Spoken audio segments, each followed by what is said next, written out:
Hola chicas, ¿cómo están? En esta primera clase vamos a trabajar acerca de la psicología, del aprendizaje y la ciencia. Lo primero que vamos a conocer va a ser el método científico aplicado a las ciencias del comportamiento. Entonces, lo primero que les voy a contar es que las ciencias fácticas o materiales como la física, la biología o la psicología, a diferencia de las ciencias formales como las matemáticas o la lógica, tienen que mirar hacia los hechos o las cosas y para confirmar sus suposiciones o hipótesis necesitan de la observación y o del experimento. Antes de empezar a ver todas las teorías, es importante que sepamos qué significa ciencia, ¿cierto? El vocablo ciencia viene desde el latín scientia, del verbo scire, que significa saber, y podría traducirse como conocimiento. La ciencia es una forma de aprender sobre el mundo en la que se evalúan las explicaciones de los eventos de forma acumulativa. Uno de los objetivos fundamentales de la ciencia es la búsqueda de modelos que den cuenta de la mayor cantidad de observaciones posibles dentro de un marco coherente. Pero, ¿qué es científico y no es científico? Los objetivos fundamentales de la ciencia son describir, explicar, controlar y predecir los fenómenos naturales, asumiendo que para cumplir estos objetivos solo se pueden utilizar explicaciones desde una visión natural de los hechos. Las distintas disciplinas se consideran científicas por el método que emplean y no por su temática. Es decir, lo que caracteriza a una ciencia es la utilización del método científico para la adquisición de conocimientos más que el tipo de fenómenos que se estudian. Esta distinción se establece entre lo que es conocimiento científico y no científico. Ahí tenemos la tabla donde aparecen los objetivos de la ciencia, que es describir, explicar, predecir y controlar. Pero además lo tenemos aplicado a la psicología del aprendizaje. Entonces, ¿cómo vamos a describir o qué es describir en la psicología del aprendizaje?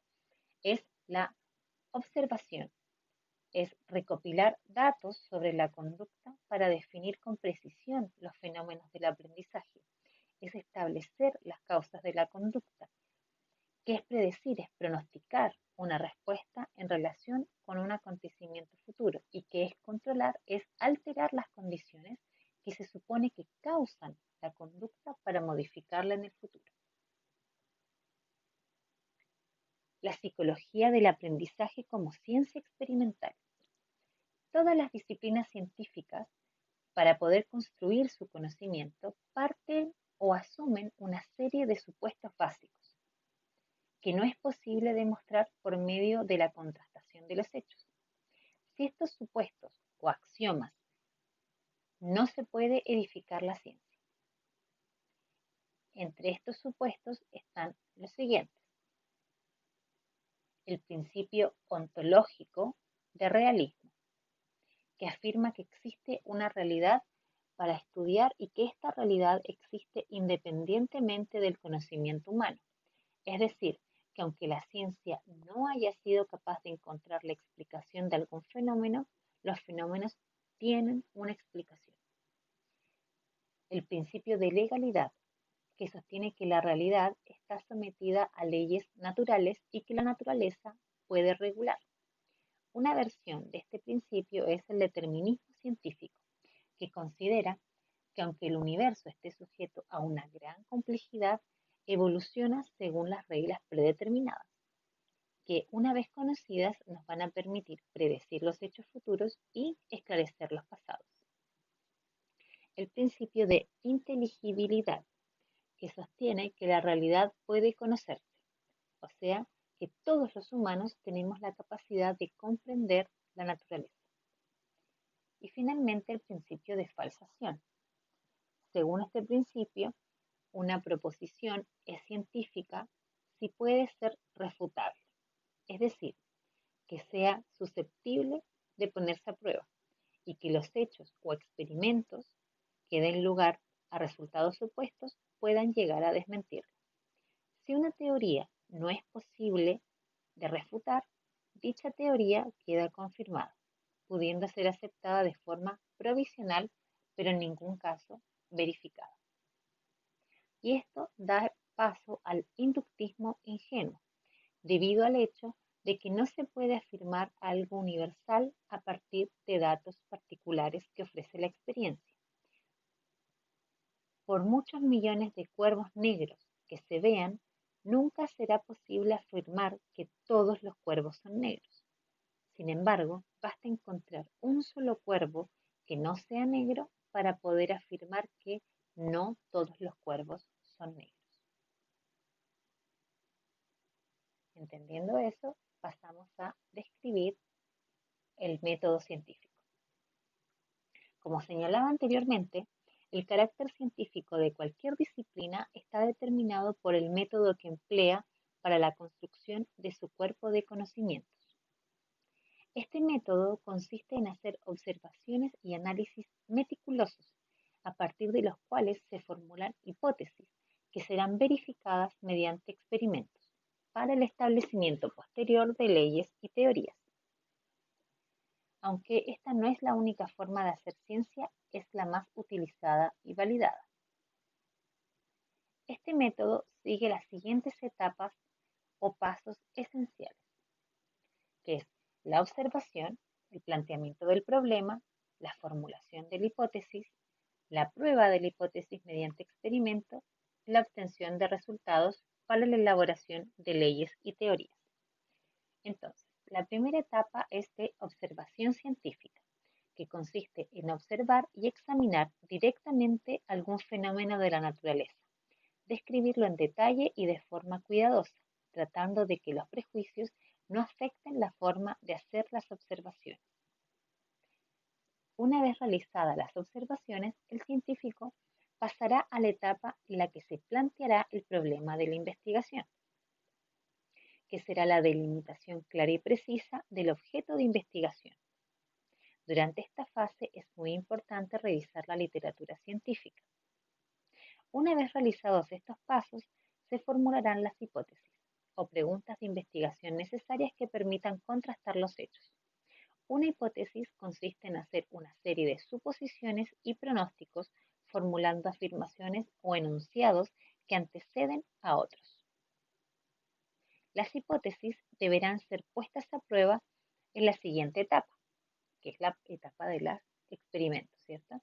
Mediante la planificación y desarrollo de experimentos, que son procedimientos mediante los cuales se tratan de comprobar las hipótesis.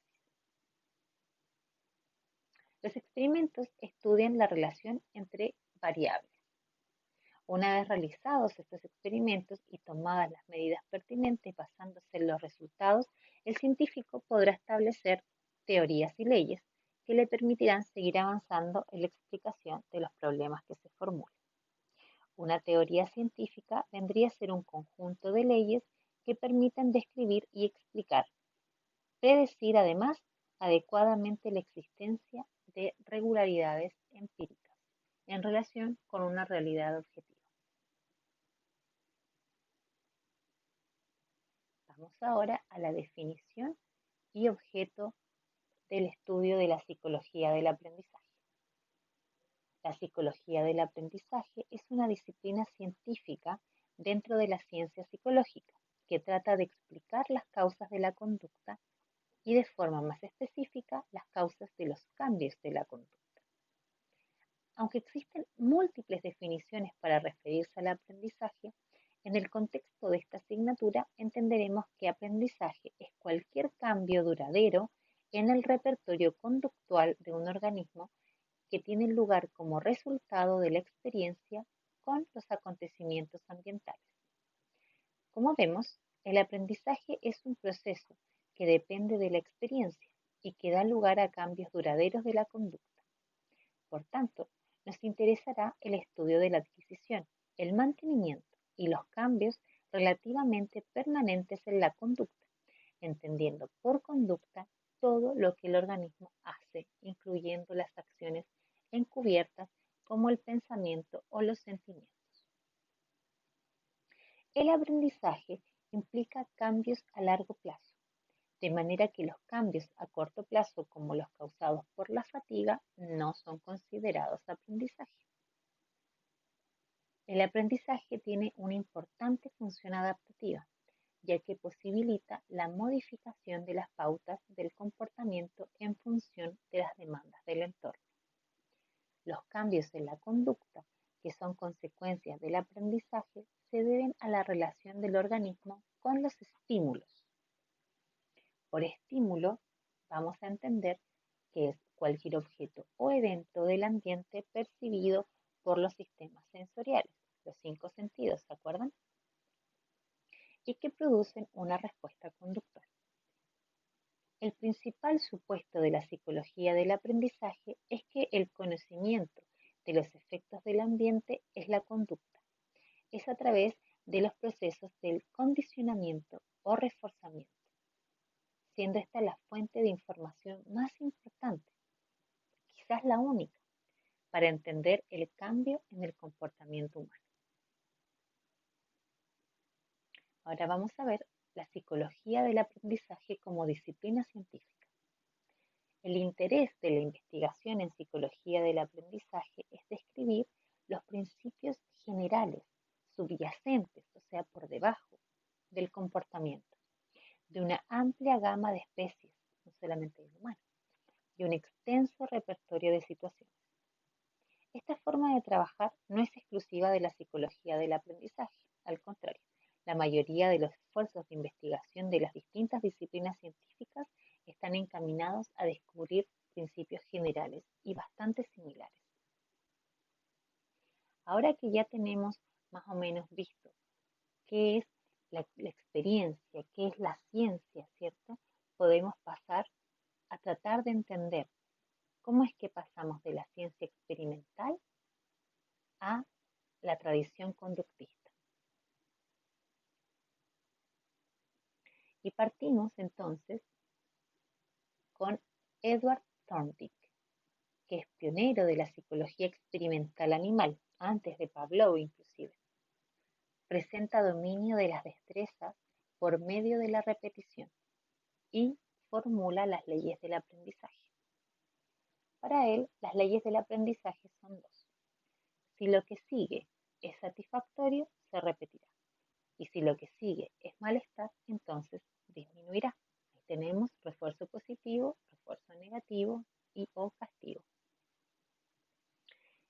Y las leyes del aprendizaje.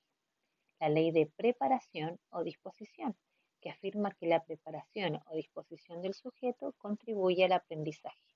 Esto ocurre debido a que cuando un ser vivo está preparado para hacer algo, le satisface hacerlo. En otras palabras, que las propias expectativas del sujeto constituyen el refuerzo intrínseco que es como desde adentro, como propio de toda acción. La ley del ejercicio, que sostiene que el ejercicio o la práctica de la respuesta apropiada contribuye a fortalecer la conexión entre el estímulo y la respuesta correspondiente. O sea, que si yo le enseño a un bebé a hacer una cosa de tal manera, por ejemplo, agarrar la cuchara de una forma, porque esa es como la respuesta apropiada, entonces él se va a acostumbrar a siempre tener el mismo, ante el estímulo de la comida, tener la respuesta adecuada, que es agarrar la cuchara de cierta forma. O sea, como la práctica. La ley del efecto. Esta es considerada la más importante. Según dicha ley, la sucesión de estímulos y respuestas no basta para que se produzca el aprendizaje. Para que ocurra el aprendizaje se necesita el refuerzo. Thorndike, padre de la teoría del conexionismo, afirma que cuando un acto va seguido de una recompensa, tiende a repetirse, mientras que cuando va seguido de un castigo, disminuye la probabilidad de su repetición. Eso es muy importante para nosotros, ¿cierto? Desde el aprendizaje. ¿Cómo le vamos a enseñar a los niños y niñas? Qué importante es que el castigo no suceda, porque eso no nos ayuda a aprender, ¿ya? Bueno, Thorndike nos hablaba un poco de la psicología experimental, pero ahora pasamos directamente a Pavlov. quien en 1920 consideraba que estudiar los estímulos y respuestas que provocaban los animales o los eventos revelaría los secretos de los hemisferios cerebrales. Y ahí es donde realiza el experimento con el perro. ¿Se acuerdan que él le daba comida, le mostraba la comida y el perro salivaba? Entonces, para ver cómo funcionaba después, cuando él tocaba una campana, el perro no hacía nada. Pero si le mezclaba la comida con la campana, entonces el perro salivaba. Y después, cuando repetía la acción, solamente mostraba la campana, el perro ya salivaba. Pavlov decidió estudiar a sus 75 años los trastornos por tensión y conflicto en los humanos, empleando los conocimientos obtenidos de sus experimentos. Después viene John Watson. Con él surge el conductismo. Propone una psicología que solo trabaje con variables objetivas y manipulables. La génesis de todas las conductas es el reflejo condicionado, decía Pavlov. Adopta el enfoque genético. Todos los recién nacidos reaccionan de una manera determinada ante ciertos estímulos. El ser humano no es más que la suma de sus condicionamientos, decía. Y acá Watson hace un manifiesto conductista en el que dice que la psicología como la perciben los conductistas es una rama experimental puramente objetiva de las ciencias naturales. Él tenía muchas ganas de que la psicología fuera ciencia. Su objetivo teórico es la predicción y el control de la conducta. La introspección no forma una parte esencial de sus métodos, ni el valor científico de sus datos depende de la rapidez con que se presten a interpretación en términos de conciencia. El conductismo, en sus esfuerzos por obtener un esquema unitario de la respuesta animal, reconoce que no hay una línea divisoria entre el hombre y la bestia, o sea que somos todos animales. El comportamiento del hombre, con todo su refinamiento y complejidad, solo forma parte del esquema total de la investigación del conductista. Esto fue en 1913. Watson sostenía que antes de Wundt es como el padre de la psicología experimental, no hubo psicología. Después de Wundt solo hubo confusión, controversia y conflicto. Watson podía sacar a la psicología de la oscuridad. Sostuvo que la psicología había fracasado rotundamente durante los 50 y tantos años que tenía de experiencia en desarrollarse como una ciencia natural indiscutible. Este fracaso había sido ocasionado por el hecho de concentrarse en la estructura o las funciones de la conciencia. Pero no, la psicología ya no era la ciencia de la mente y por tanto ya no tenía que servirse de la introspección. ¿Qué debían hacer los psicólogos entonces? Tienen que estudiar el comportamiento, decía Watson. La psicología debe convertirse en la ciencia de la conducta y sus metas deben ser observar, pronosticar y controlar el comportamiento. Un hombre de la ciencia dura, ¿cierto? Pero ahora pasamos al neoconductismo, que nos da una visión mucho más amplia de esta forma de investigar la psicología del aprendizaje. Y aparece primero Edward Tolman, que para él la conducta era igual a una variable dependiente en función de las causas iniciadoras, estímulos ambientales y estados fisiológicos, o sea, físicos del organismo, así como variables de naturaleza psicológica. Entonces, para él, la conducta era igual a intenciones, pensamientos, capacidades, rasgos de temperamento. Acá ya hay una amplitud, ¿cierto? Recibió influencias de la escuela de la Gestalt y de Kurt Lewin. Después aparece Clark Hull. Su enfoque conductista es mucho más amplio y flexible que en tiempos de Watson. Investiga estímulos, respuestas observables y aprendizaje.